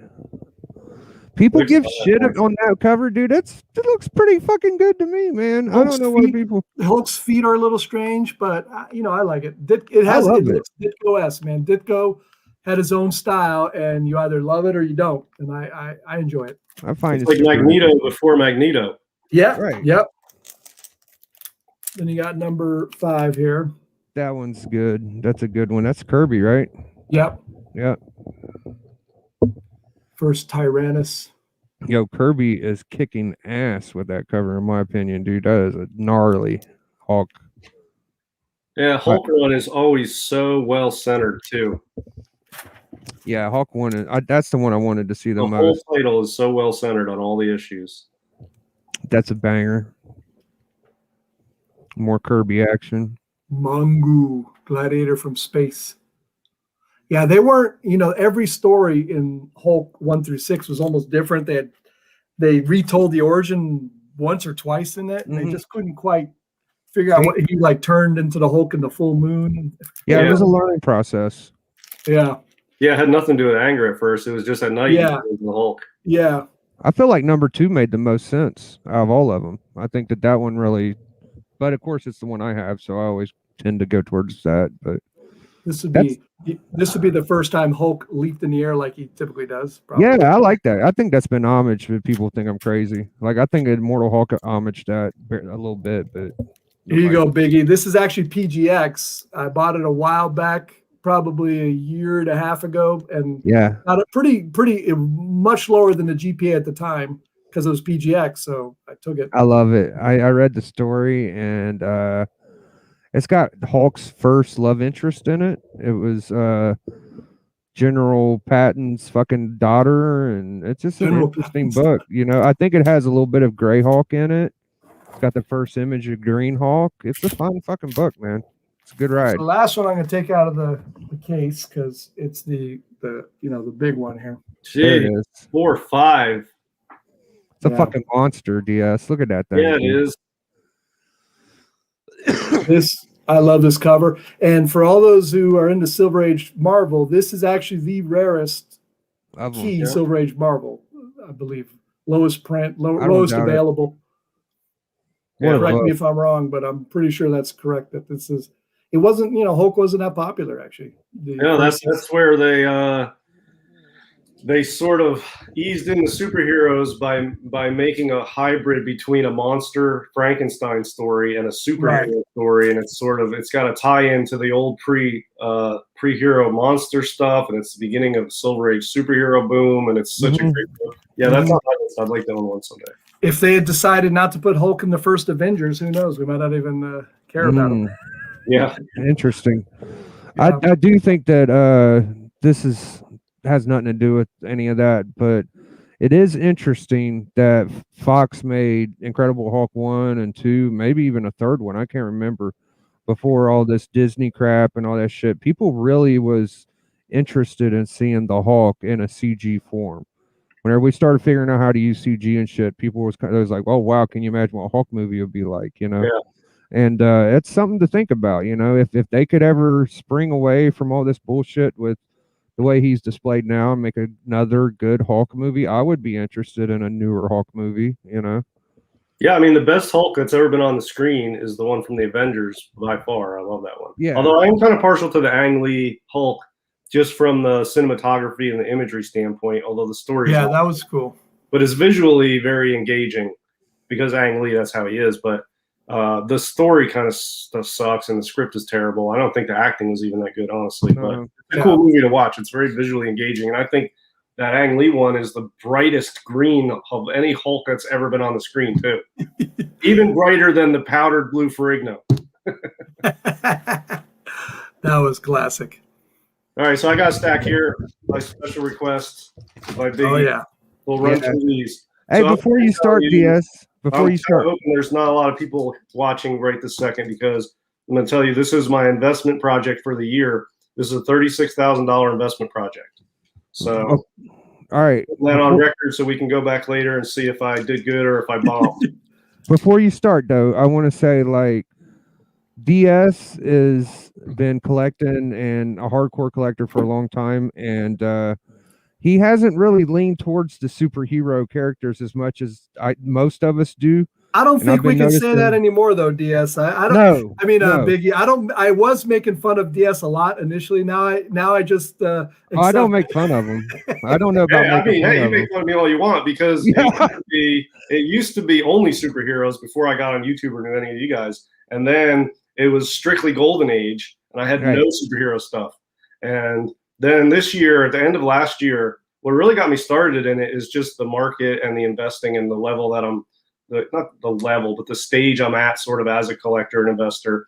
And then the market itself for the superhero books. And then I picked up an FF48 and a Silver Surfer 4 that were both really nice. And I really freaking loved those books. And I was like, oh, more of these books. I still sell them, but I still love them. So it all stemmed from Comigories. It did, because I was getting blasted on there because there's categories that come up that like, Rainbow cover. Hulk cover. I don't have any covers. Captain America cover. I don't have any Captain America covers. Batman cover. I don't have any Batman covers. So I do have some now, but all right. Yeah, so this is my big project for the year, that see how I do on these, and I'm going to enjoy them while I own them, and then I'm going to move them on. So we'll count down. We'll start with ASM 41. Good God. Beautiful, man. That's one of my favorites. What is that? A goddamn 8.5? Holy shit. That is 8.5 white. Reason I picked this up, this book, I like this cover a lot, actually. I like the character. I was always a big X-Men fan. I like the Juggernaut. I like those kind of characters. Rhinos like that too. And it's so tough to find this book in a nice condition. So when I saw 8.5 white pager, I was like, yeah, all right, let's get that. So there you go. That's the first one. It's a great cover. Thanks. Yeah, I like it. Man. It's a great grade. Action packed, like a white and black cover. Just Rhino's cool. I don't know if I've seen one that nice. Doc might have one, but it's been a while. Not that nice. I have a 7.5, 7.5. Yeah, not that's white a great pages. cover. So yeah, Kavi knows what's up because he likes the Rhino too. Rhino's cool. He's like the Spider-Man version of Juggernaut, and I love Juggernaut too. Like, look, I don't need anything fancy from my villains. I just need them to just bust shit up. You know what I mean? Like Juggernaut. Absolutely. That would be Rhino. Magneto gets a little too fancy for me sometimes, but he can still wreck shit, so he's good too. All right, so we're counting down. So really, I didn't want to stray too far into the ASM, so that's the deepest one. But we're going to jump right ahead now to First Craven. I love seeing DS getting these books, by the way. Every time he posted one on Instagram, I was like, yes. Yeah, thanks. I knew you were appreciating them, Biggie. I appreciate you. Yeah, man. So yeah, I figured I guess he's coming up in a movie. Is that right? I'm not like big on the news, but I think they're making a solo movie of him, right? Isn't that right? Oh yeah, no, it's like a TV show or something. I think Doc. They're gonna do something with him. Yeah. Craven's cool though. He's a really popular villain, and he has really good story arcs with Spidey. 7.5. That's a huge grade for that. That's a monster grade of that. No, I didn't realize it. Here's the deal. There was a 7.5 that I turned down. And I researched it a little more after I turned that one down, and I was looking at the census, and I'm like, man, there's not a lot of these books higher than like 6.0 even. And so I hit that guy up, and he's like, no, I sold that. And I was like, shit. And he's like, but I got another one, but the price is a little higher now. So I was like, all right, well, I'll take it this time, so I don't screw around anymore. So yeah, this is surprisingly tough to find in a grade like this. So I didn't know that, but once I was sure of it, then I locked it down. So nice. So we're counting down. I got 15. I gotta get a 14. Dude, that's the one, bro. That's the one, homie. 7.5, man. Whew. Yeah, now this book is super undervalued because everybody's all about FF5 and AF15 and whatever other name any other Silver Age book. And then it's like, I mean, yeah, this is not a cheap book, but I mean, for a 7.5, do you know what I paid for this? I feel like it was cheap, honestly. I got this off the short box app, actually. Nice. So yeah, I don't want to ask. I know I got my raw for about 1,000, and it's probably a 1.5. Yeah, I mean, I think that's a good price. It's a massive book. I mean, for Spidey villains, that's the one, man. Right? Is that the biggest Spidey villain? That's what I think. He is up there, He's Spider-Man has so many big villains, but him, Dr. Octopus, they're So what I did was with this project, I picked Spider-Man villain first appearances. So that'll give you a little, most people have already seen me post these, but we're going down to single digits now. This is one of my favorites from the early run, but doesn't seem to be most people's favorites, but I love the cover and I like the character. It's just a really cool book. It's number 6. Oh yeah. Mm. And this is a 6.0 I bought off an eBay seller who had virtually no feedback, but I talked to him and he's not a seller. He just has books he's trying to move because the prices are up. So he's just selling off his collection. Like, all right, I'll take a chance on it. And he sent me pictures and I was like, yeah, looks good. It's Old Holder 6.0 off-white to white, but it doesn't have any tanning to it. It doesn't really have a lot of wear at all. It's got I really will say I've seen the numbers. colors. That's sort of a tough one to get a nice presenting copy. I have a 3.0, and it's just, of my Spider-Man comics, I honestly think it's the hardest to look at. Really? Well, this Just one, because- the problem with this, it always has this tanning on the edge. Yes. It's not on this one at all. Beautiful. That's beautiful. I Yeah, think I this like it better than the really first good. Lizard myself. I And have the to colors that is see are it. the first. great. This is a beautiful 6.0. That's great. Yeah. The Lizard covers are some of my favorite. That I love that one. And then he has some in the 40s, I think, that are pretty cool. The yellow cover, and yeah, they're good covers. Counting down now. I skipped number 5 just because it's not a first appearance, but I would pick one up. I feel like that book is super undervalued too. The Doom crossover. Yeah. Mhm. And that's just an early ASM, and it's a Doom crossover. It's just a really unique, good book. So I might still try to get one of those, but I picked up a 4, Damn. and I really like this one. I think a lot of people don't like the cover. I really like this 4-panel story on the cover. I really like it. People don't like that cover. I think that's I such don't a. know. That is such an iconic Ditko cover. The way he grabs him and it just Yeah. his whole body just. I mean, I remember seeing that. I remember this cover from my childhood, and I didn't own it, but it was just such a cool cover, man. Yeah, and that last panel is so dope. Look at that. Yeah. And you think about it, what a tough. This guy gave Hulk a run for the money in Hulk 115. He's tough. It's hard to punch someone who just bursts in the sand. Yeah, I think so. I got this one off of ICE. I don't know what their name is. International Comic Exchange or something. They have a website, and I bought this one off of them. 7.0 off white to white. So yeah, pretty nice copy. That's such a great man. I mean, it's the 4th ASM ever, and it's the first Sandman. That's pretty crazy. Yeah, I think it's a big book. Yep. D-Runk, no, I'm not messing with these. And I'll tell you, the CPRs that I have done over the last 6 months are just utter failures. I don't know what's going on at CGC. I'm not becoming a CGC basher, but I have not submitted any books to CGC at all in a while because I don't know what's going on over there. There's too much volume. There's grades coming back that are just, I don't know. I'm not like being a basher of CGC. I'm just in a sort of wait and see pattern with them because I've done a couple CPRs lately that the books improved and the grades dropped, or I've sent stuff in and the grades come back and I'm like, what? And so I just haven't submitted anything in a while, and I got a whole stack of books here. I mean, this is on the top of my stack. This is a high grade. You're gonna send a CBCS? This one. I've got this one. These are all nice copies. I don't know what he's going to do.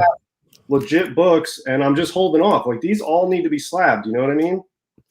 And I'm just DS. I have 2 short boxes of raw comics I want to send for grading, and I'm not. I'm just like. Well, I don't want to send them to CBCS either necessarily. So I'm just gonna wait and see before I send anything. Yeah, I'm sort of in that same boat at this point. I don't blame you, man. You got at some point you just got to recognize that something ain't fucking right. I mean, 8 months to wait. Biggie, DS ain't done. Oh, I'm sorry. Yeah, we're only at number 4. Yeah, what are you doing? Yeah. I don't know, dude. I thought we were in conversation mode for a Look, second. I try to yeah. be real though. I'm not like a CGC apologist or a CGC basher. I've done business with them for a long time and it's been good. There have been issues with Newton rings where I went off on them on social media and YouTube, and then sometimes I'll disagree with the grade. Sometimes there's issue with the case, but overall it's been good until some issues recently that I'm just taking a step back and just waiting. So that's my CGC position for now. Oh my God. But we're down to number You 3. don't have that one, do you, Doc? 7.5. I have it. Not that great though. Okay. Yeah, so this is 7.5 off white to white. You can imagine how tough it is to find this book in a nice grade and the cost. I got this. Oh, you know what? I bought this on Mother's Day Heritage Auction too, and I feel like I didn't get a deal, but it seemed like it was a good price. Yeah. I wasn't expecting to win it. I clicked bid when it came up, and that was the only bid, and I won it. So I got it well less than what recent copies have selling for. But anyway.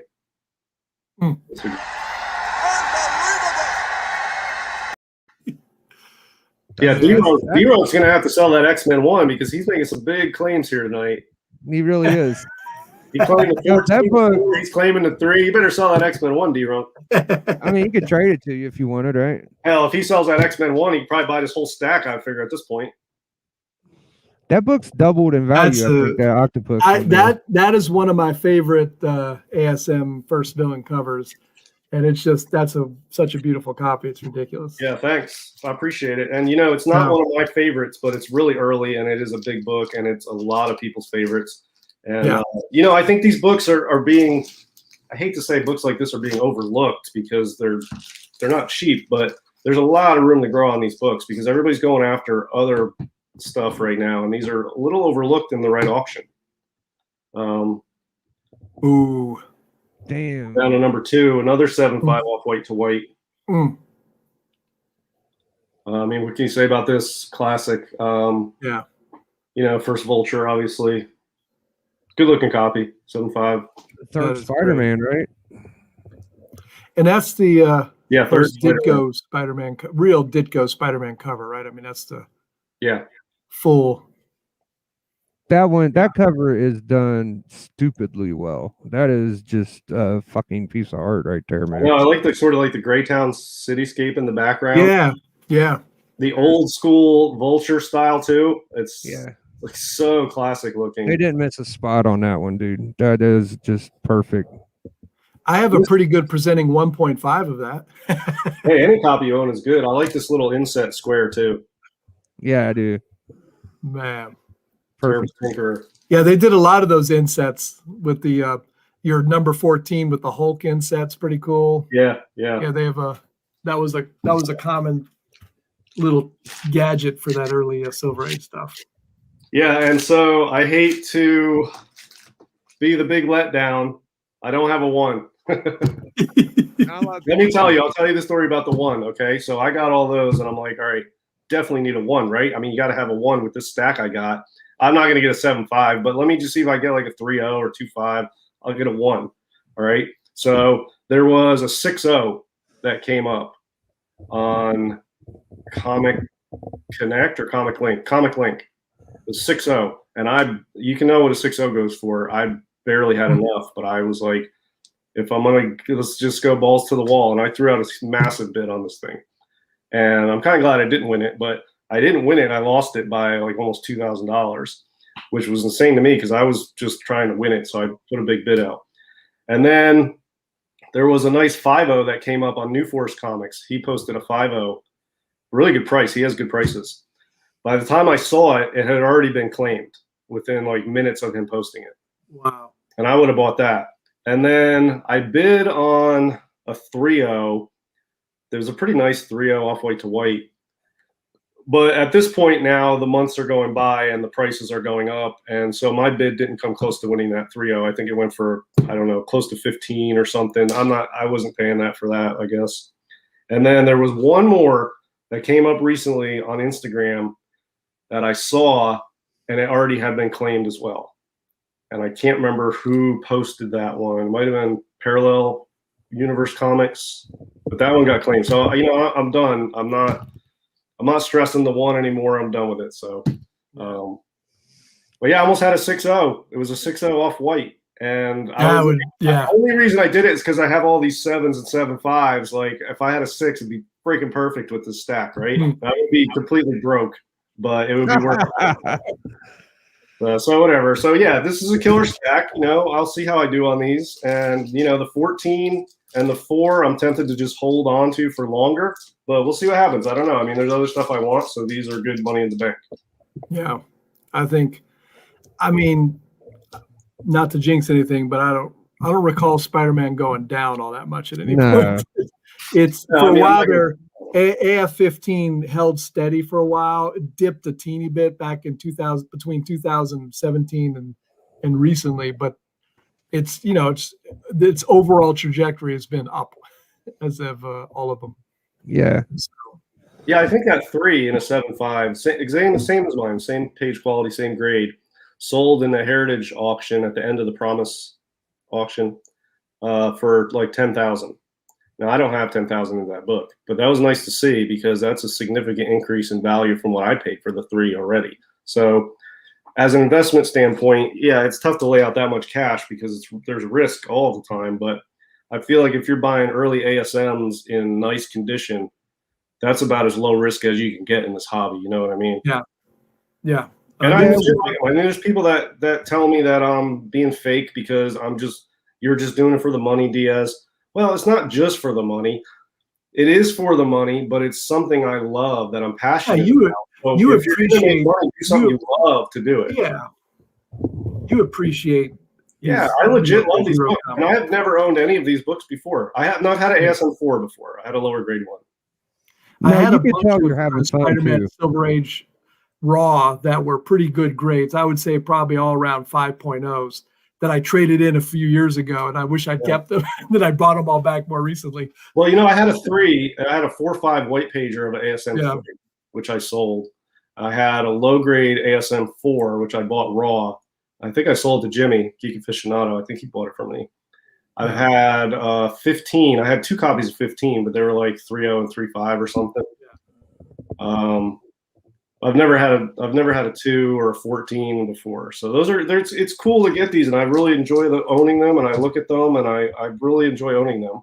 But it's for a purpose, and if you're gonna do something for money, do something that you love. You know. Yes, I'll trade you a 9.8 First Carnage that I have behind me here for. For Yeah, I'll tell you what. Throw in that Mystic, and you got a deal. There you go. add a few fat stacks on top. I think probably the Mystic and the Carnage probably do it for one of these. That'd be close. There you go. Yeah. Yeah. Well, I appreciate you guys coming on. Do you got any more left, Doc, or are we done? Or Dude, I have tons of books. I mean, I showed you the big stuff I have, and okay. if I think we'll just wrap it up. It's I got been, one more. I was going to show this one. Okay. I don't have it in hand yet, but Doc was asking. Damn it, DS, you're beating me on all grades because I have this one in a 2.0. I know which one you're about to show. Well, I mean, I've been looking for this book for years, and it just doesn't come up, and nobody has one. There's people I know that have one, and I asked them, "Do you want to sell it?" And they're all like, "No." So you just can't get one. Basically, I had to cajole the person to sell it to me. Oh yeah, Doc's got that one. You got that one too, DS, huh? Well, I don't have it yet. He's got it in a much nicer grade, man. Yeah, so I'm happy to have my 2.0. I'll tell you. Yeah, so this is a Kirby cover, Atom Age war cover, Kirby. Oh. It's based on a photo of that high vis bandage on this soldier, and this is probably the best 50s Kirby work. It is probably top Atom Age war book, I think, and it tops out on the census at 7.0, and there's only 19. So this is a high grade for this book. Yeah, that's huge. There's Kirby in all generations. Like, to me, Captain America 1's probably the iconic Kirby Golden Age comic. I don't think anybody would argue with that. And then this is his iconic 1950s comic, his Atomic Age. Then you can argue about what his best Silver Age comic. He has so many huge comics. It's like I wouldn't even waste the time. But it's Kirby. That is, for a Kirby collector, that is primo. And I'm with you, DS.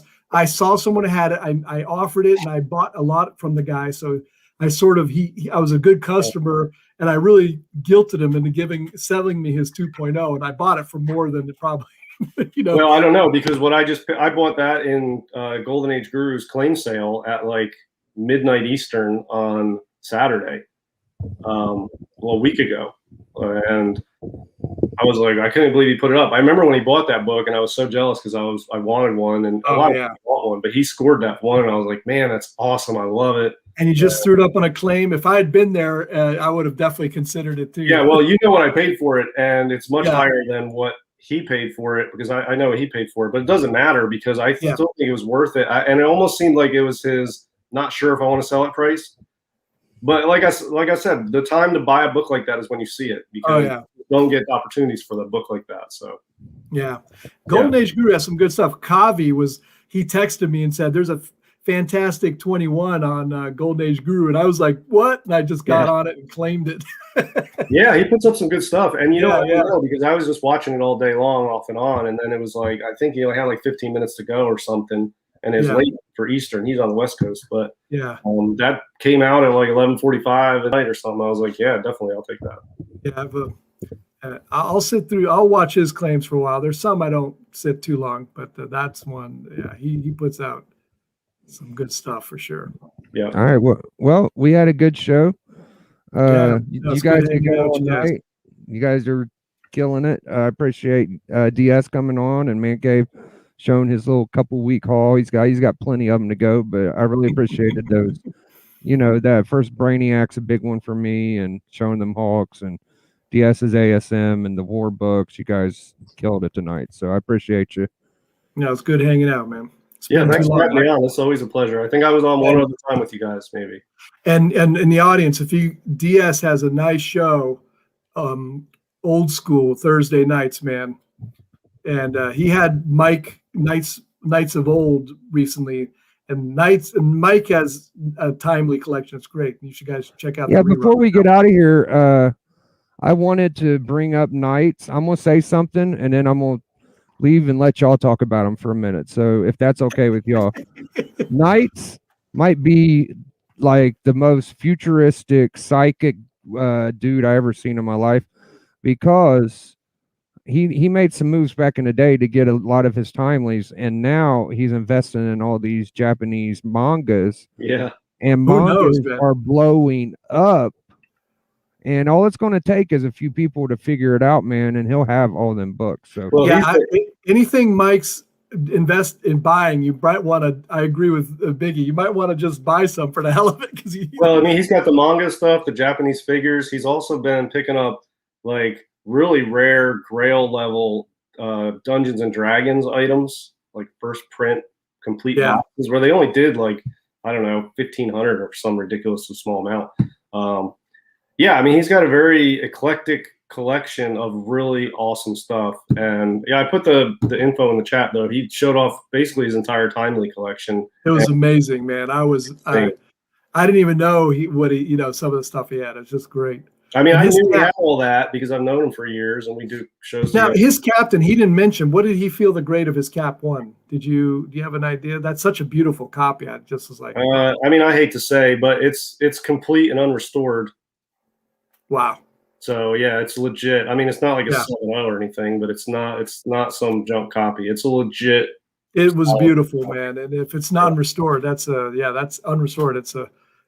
I mean, if you saw him show it, it's nice. It's nice. Yeah, no, I saw it on your show, and I was just like, wow, colors are so ridiculous. Yeah, and he's sort of like me with books. He doesn't own a ton of books. He doesn't pick up a ton of books, but he has a small collection. But they're all like Grail level for him. Yeah, that's what I try to do. Like my PCs, like some of the stuff I showed tonight, it's all like Grail level for me. It doesn't mean the value or the price of them, but for me, I try to just keep Grail level stuff, except for stuff I'm going to sell or whatever. But yeah, and Mike's like, he's one of those he's a younger version of those old timers who were in the game way long ago and have these great books. But he's sort of our age, and he was in the game way long before we were. I'll tell you, I get jealous when I see guys like Mike or like Legend. Guys have been doing it, or Ben, Primetime Comics, like they've been doing it before this stuff was in the stratosphere price wise. Yep. And had the wherewithal to get it and to hold on to it. Yep. Because a lot of guys, you'll hear I remember I used to have a cap 1. Yes. They sold it. These guys got it, stuck with collecting for a decade or more, and then held on to that stuff. Yeah. And it's like it's a good thing because some of the stuff you just can't get back. Oh yeah, the amount of stories you hear of, I needed to get a new car and I sold all my whole Silver Age collection. Yeah. Well, I might need to get a new car, so I think this collection might go towards a new car next year. You could, depending on what kind of car you want, you could get one of those would get you an okay used car. Well, I'll probably buy something. I like Mazdas. I like cheap Mazdas, and I just priced brand new. The one I want's like 19,000. So Gotcha. yeah, So maybe two of them, maybe. yeah, maybe I'll get two of them. What the hell? Yes, I mean you sell two like. I mean, I don't even know what they're going. The market's gone so up on those comics. I'm not even sure what a 7.5 ASM 14 goes for now. I'm sure it's a lot. I don't either. I don't know. Hopefully, it's more than what I paid. I know that, and hopefully that keeps going. It's a shit ton. All right, guys, we're gonna tear out of here, man. I appreciate y'all in the chat. Thank you, DS. Yep. Thank you, Man Cave. I'll see y'all next week. Y'all got any shows coming up, DS? Monday's No Faces on Bub's channel. Tuesday is Golden Guys on Comic Core, and Thursday is Old School Comics on Tales from Flipside. Damn, you got a lot of shit coming up. I love that's why I don't do my own shows anymore. I do 3 other shows, so I just don't do anything on my own channel. How about you, Doc? You just hanging around doing I haven't. This is the first time I've even been on anything since for a while, actually. I've been a little quiescent recently, but we appreciate you, Doc and DS. Hey, my pleasure, man. It's good to hang out with like-minded fellows, man. Absolutely. We're all good buddies, man. I talk to Doc all the time. DS talks to Doc all the time. So, we stay connected pretty good. But DS is hard to get a hold of. He's always working when I want to talk. Yeah, I mean, my day job is a restaurant. So, I mean, the hours are all fucked. It's not like I have a 9 to 5, you know what I mean? If I was a real night owl, then I could call DS more often. Yeah, you can call me at 3 a.m. I'm up. All right, if I'm ever up, man. He is up. That's I run out of people to talk to at night. Everybody goes to bed. Kavi stays up late because of his stuff, and so I end up talking to him a lot at night. You used to talk with the Matt boy at 7, right? Because he was up late. Well, he's good for a while because he's in Texas, and then eventually I end up just be like, who do I know that lives on the West Coast that I can? That's what you got to do. Call John or those guys. Yeah. I mean, I need to get some friends in Hawaii and maybe like further out, maybe Japan or Australia, and they'll be up. I've gotten some advice. I used to be a night owl. When I was in medical school, I'd stay up really late, and there was always one person I could call that would be up. It was my mother. She kept crazy hours. So 2 in the morning, I'd be, either studying or whatever, and she'd be up and yap. It's fun to have someone to go to at that time. Biggie stays up late though. I've talked to Biggie after 2 a.m. several times. Yeah, Biggie, you can call him at any time. He might answer at any time of the day. I sometimes wonder if he sleeps, man. He's a vampire like me. He's up all night. I'll wake up on a Saturday and be like, just see what's going on. And Biggie will be on a live stream at 2 in the morning. I'm like, does he ever sleep? Yeah, I got fucked up hours, man. Yeah. I get comic book advice from DS at 3 in the morning. I'll be like, so what does it mean at coverless 1 point? It'd be the fucking most weird question ever. And DS as well. I kind of got to see what the fuck you're talking. I'll ask him shit without even showing him the book. I'll jump right up off the couch because I get excited. I'm like, hell yeah, there's somebody to talk about comics with, and I'll jump right up. Yeah. You always help though. So I'm gonna kick y'all in the back, and I'm gonna run my bumper, and we'll talk a little bit off stage. All right, kick you. Appreciate you guys. So y'all saw it here first, man. NWO represent. We weren't talking about none of that new comic book day shit. These were man books here y'all saw tonight. So I hope y'all appreciate the flavor the NWO brought you. You know what I'm saying? DS and Man Caves, dude. These are some fortified, strengthified collectors here, dude. This is the type of shit I enjoy. So hopefully some people out there will enjoy it too. So what you gonna do, brother? NWO week and NWO 25th anniversary just ran wild on you. Biggie. Biggie.